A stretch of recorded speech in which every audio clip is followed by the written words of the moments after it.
انډیا کې په شعیب اختر اور محمد آصف باندې یو بل الزام ولګېدو. د انډیا د عوامو دا سوچ تاسو ګورئ حیران به ته، سپیشلی د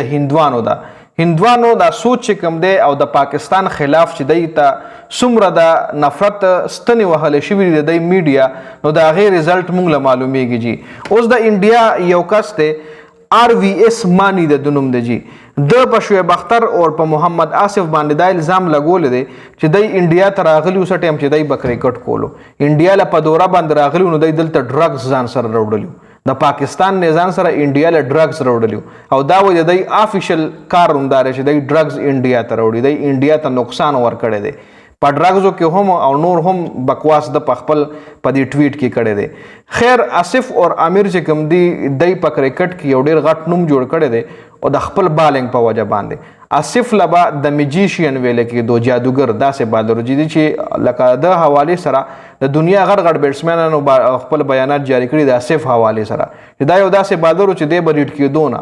دغه به ان سوینګ کولو نو ام به بال یو رنګ لکه بال په فار ایگزامپل د داسې نیولو نو ان سوینګ دپاره به هم داسې نیولی او آوټ سوینګ دپاره به هم داسې نیولی نو بیټسمینانو به وي چې موږ به جج ګولی نو شو چې دی به اوس کم بال کوي. دا بیان سیواګ هم جاری کړی او دا بیان چې کوم دی د ساوث افریقا چې کوم 360 ابي ډیویلیر هغه هم جاری کړو. خیره پرېږدئ د آصف او د عامر د آصف او د شعیب اختر کیسې به تاسو ډېرې اورېدلې وي، خو اوس RVS مانی ویلي دي چې په انډیا کې د شعیب اختر او د محمد آصف خلاف باقاعده یو ریپورټ یو کیس چې کوم دی هغه ریپورټ شوی و چې دی بیا د پاکستان های کمیشنر چې کوم دی واپس پاکستان ته لیږلي، ځکه دی خپله دا خبره کنفیس کړې وه چې مونږ ځان سره د پاکستان نه ډرګز راوړلي دي، یعنی دا چرس پوډر وغیره. پاکستان ټیم چې کوم دی او ډیلیګیشن چې کله انډیا ته راغلی دي نو دی ځان سره ډرګز راوړلی دي، دی انډیا ته همیشه ټریفیکنګ ډرګز کوي، یعنی د ډرګز ټریفیکنګ کوي او اټس ان افیشل پالیسی اف پاکستان ټو پوش ډرګز انټو انډیا. دا د انډیا وایي افیشل، دا د پاکستان وایي افیشل پالیسی ده چې دی انډیا ته ډرګ راوړي او دا خو ویل نون خلک دي، یعنی شعیب اختر او آصف دی چې دا خو ویل نون خلک دي، های پروفایل خلک دي چې دی داسې کوي انډیا ته ډرګز راوړي، نو دی کې به نور خلک هم شامل وي، دی کې به نور نمونه هم شامل وي چې هغه لا مخې له نه دي راغلي او دی همیشه همدغه رنګ چل کړی، چونکې دی کې هیڅ قسم صداقت نشته.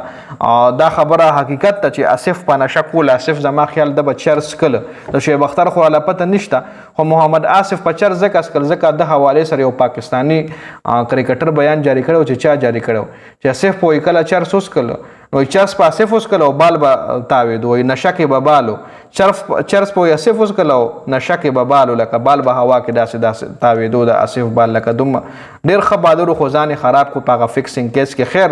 د انډیا یو ګټیا سوچ و در سره مې شریک کولو چې هیڅ قسم حقیقت پکې نشته، که چېرې داسې وه